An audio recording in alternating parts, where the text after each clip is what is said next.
Reverendo, o que o senhor fala da Bíblia palavra-chave? Valber, se você conhece o grego e o hebraico, é uma excelente ferramenta. Se não, eu recomendo para você, por exemplo, o Interlinear Analítico, da editora Cultura Cristã. Quer ver? Deixa eu te explicar aqui, aproveitar que nós está com a câmera. Ó, vou fazer uma comparação aqui de 3 materiais para vocês. Primeiro, Bíblia palavra-chave. O que é a Bíblia de Estudo palavra-chave? Bonitinha, um material muito legal, tá? Mas o que ela traz? Ó, se a gente pegar o texto bíblico, ela traz o texto bíblico e em determinados itens tem um código, que nem aqui em Gênesis 17, palavra apareceu, número 7200. Você vai vir aqui e vai achar o número 7200 no dicionário. 7200 é o apareceu, então você tem um dicionário. Então você tem o texto com códigos, números de Strong, e aqui no fundo você tem o dicionário da AMG Publishers com números de Strong. É isso que ela traz para você. Então você vai ver, por exemplo, número 5064, raiz primitivo fluir, figurado, estender, derramar, entregar, cair, ser entregue. Tá vendo que legal? Legal. Só que aqui você vai ver verbo, você vai ver substantivo, você vai ver o adjetivo, você não vai ver se é plural, você não vai ver se é singular, se o termo é masculino, feminino, você não vai ter essas informações aqui.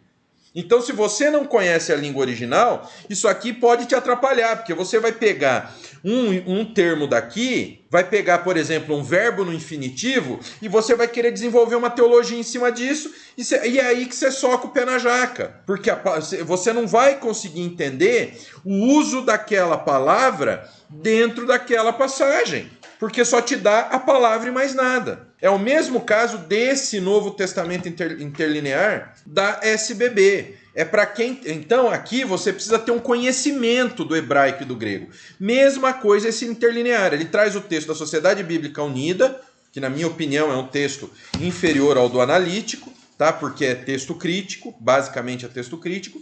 E aí você tem o grego e você tem a tradução literal embaixo. Até, pastor, aí eu tenho a tradução literal. Mas você não tem a morfologia. O que é isso?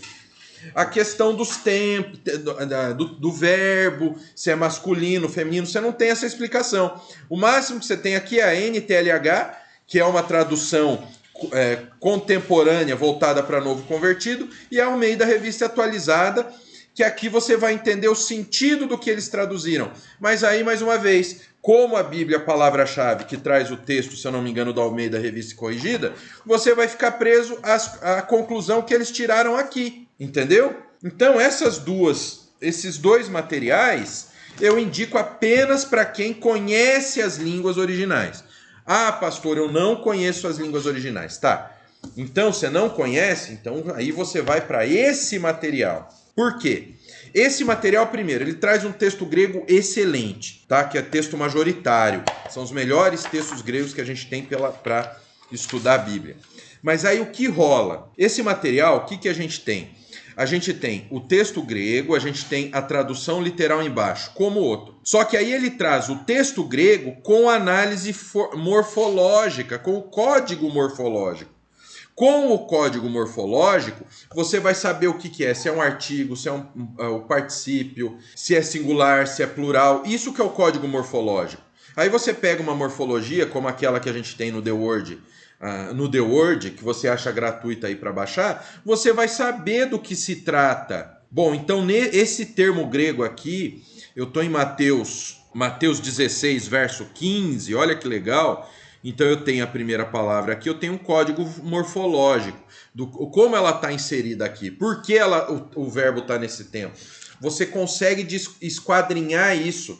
E aí, se você usar isso aqui para aprender o grego e hebraico, o grego vai ser muito bom. Então aí que está a diferença, porque o termo das línguas originais não são termos, são línguas muito diferentes do português.